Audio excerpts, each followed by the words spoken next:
Some words from our long gospel this morning. Jesus began to weep.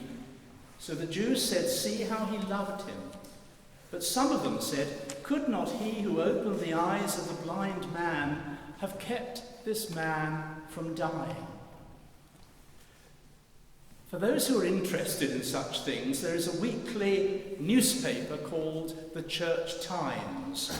It's full of the latest news of the Church of England at home and abroad, new appointments and obituaries, advertisements by parishes looking for clergy, organists, youth workers, and all the rest.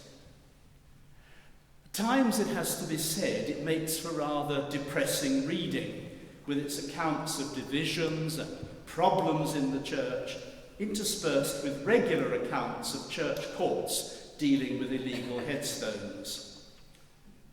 But there are encouraging, hopeful, and inspiring stories there too.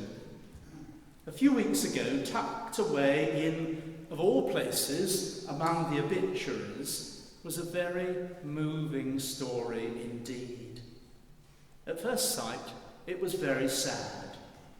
The obituary was of a young man, 27, Ewan, who had been diagnosed with a brain tumour at the age of 17.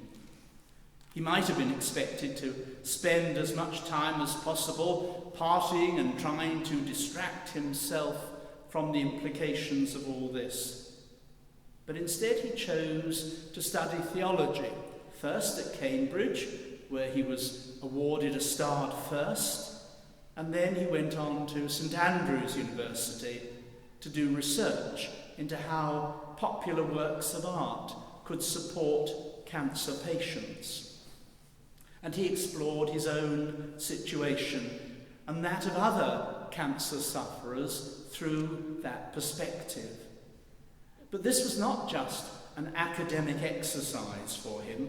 He was closely involved in a support group, and his suggestions for practical initiatives have already been taken up by several organisations providing cancer care.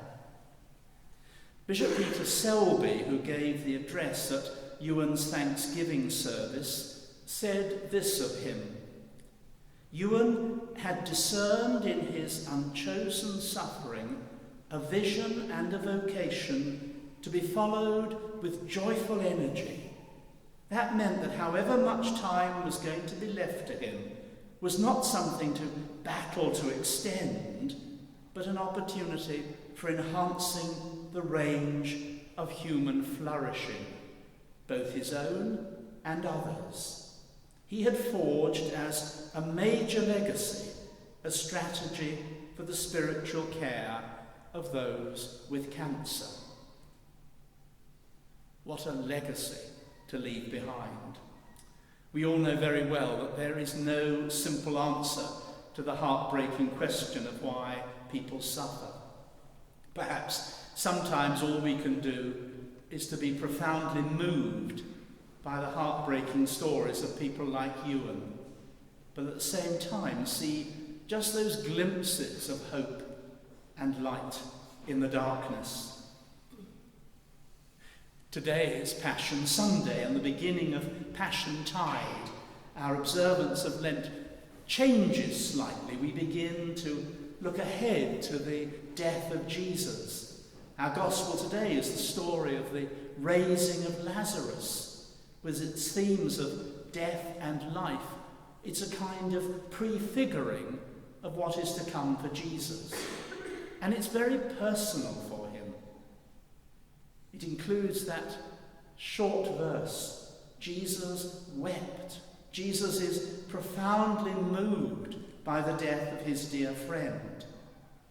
And then comes the reaction, or to be more accurate, two reactions, one positive and one negative, from people in the crowd.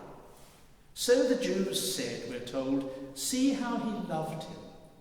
But some of them said, "Could not he who opened the eyes of the blind man have kept this man from dying?" That second reaction is harsh but understandable. It's a fair question that's been asked down the centuries. Why does God allow these things to happen? Jesus could heal a blind stranger. Surely he could have spared his dear friend from death. But the first reaction is more positive. See how he loved him.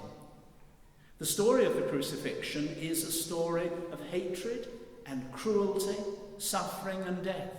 But it's also a story of love, God's unlimited and unconditional love for us all. It's a story like that of Ewan that can touch the heart. And perhaps this Passiontide, it's where we need to start. It's where we need to start if we're to make any sense at all of the cross.